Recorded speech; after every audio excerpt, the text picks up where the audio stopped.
Hello and welcome to another video from Ag360 Grain Marketing. I am your host, Austin Gehring, and today I wanted to talk to you a little bit about one of our services we call Market IQ and how it covers the cash gap. You may be utilizing our brokerage here at Ag360. You may be using some other marketing specialist, but at the end of the day, you need to turn all your options and futures into a cash trade, and Market IQ is here to help you to know when to do that. Now, before we get started, I want to pull up a disclaimer. As you're trading futures and options, there's always risk involved, and past results are not necessarily indicative of future performance. So I want to make sure you're aware of that before we get rolling on what Market IQ is. So with that out of the way, let's pull up the Market IQ. Now, this is the web version of Market IQ. You may receive the web version or an email daily from Market IQ if you sign up. And they're pretty much the same. They have the same content. So let's just scroll on through it and see what it provides for you.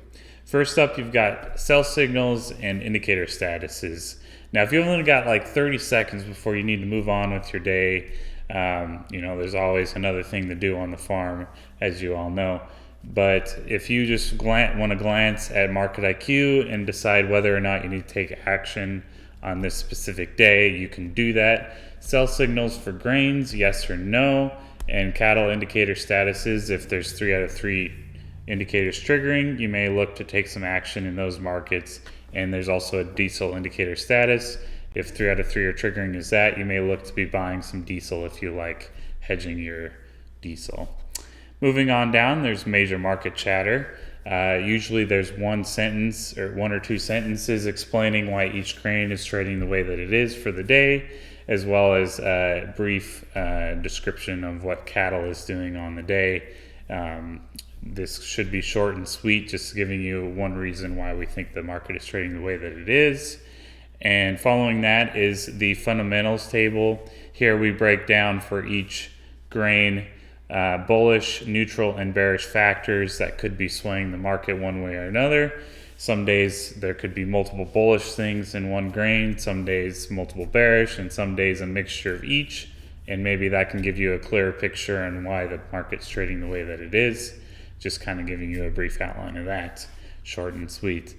And if you've got a little bit more time, then you can move on to each section for grain to give you a bit more of an in-depth look. At the top, here's the corn section. Sell signal, yes or no. If there's a sale, then maybe it gives you a percentage sale of your target pre-harvest sales. Just as an example, sometimes you're like, well, the market says that we should be selling grain today, but how much? Well, hopefully this gives you a slightly clearer picture on what you could be doing. And below that, you've got more market chatter, 3 to 5 bullet points on what the market is doing. Usually the 3 to 5 most important as we see it. You can sign up for other news items and so forth, and you may get multiple paragraphs of description of what the market is doing. And at the end of the day, you may not even know which way that was telling you the market may go. So we hope by doing a quick and concise breakdown, this can give you a clearer picture on what might be going on. Following that, we've got confidence gauges, technical gauges, short-term and long-term, as well as a fundamental gauge. The short-term and long-term technicals give you a brief description on whether the market is weak or strong on this specific day. Short-term, maybe you're looking to sell sometime in the next 2 weeks. If the gauge is in the green or at 100%, it's probably a strong. The market is probably strong, and you may consider selling your grain sooner rather than later. Long-term gives you a bit of a broader picture over the next few weeks and months on where the market is compared to other times in the year. Green is strong, red is weak. And finally, there's the fundamental confidence gauge. This compares the most recent carryout to use ratio compared to times in the past where we've had similar situations. And if the market price is higher than what it was in those past situations, the gauge usually reads higher, potentially giving you also an idea of where we're at today and what the market could do in the future based on those fundamentals. A little bit lower, you've also got the indicators for that grain. We've got 4 different indicators listed here. The RSI, the Relative Strength Index, tells you how weak or strong the market is.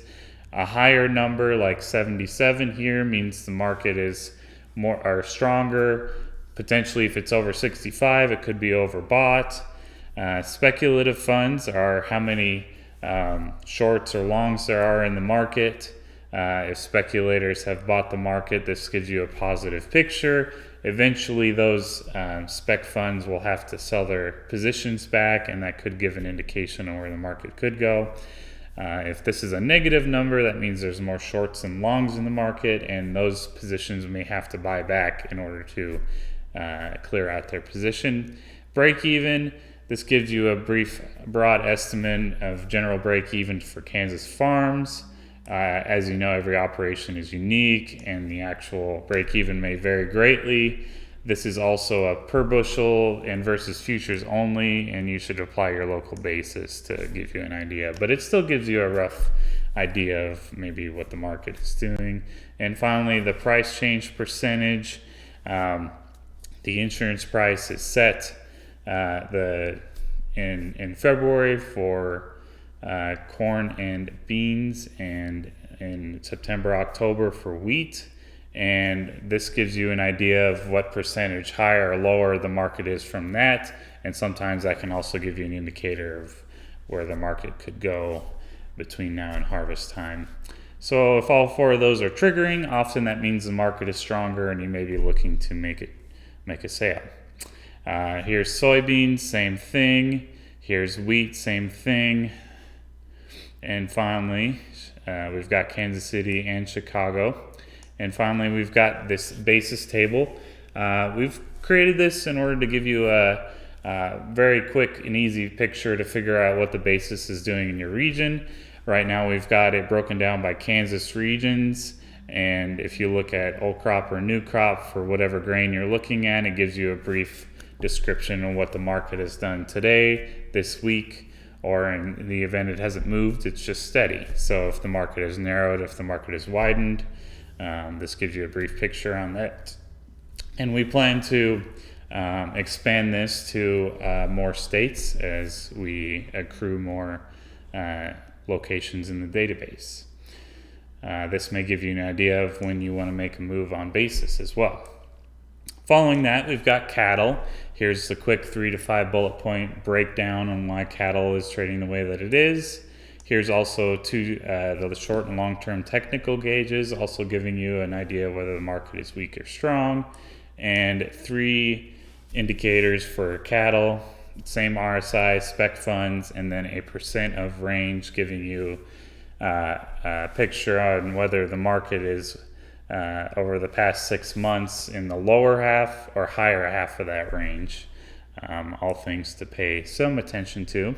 Same thing, here's feeder cattle, and then we've got hogs, and finally US diesel, also with the short and long-term indicators and technical gauges and indicators. This gives you an idea on whether if the market is, if these gauges are in the green, then it's potentially time to buy US diesel, if that's a position you need to take.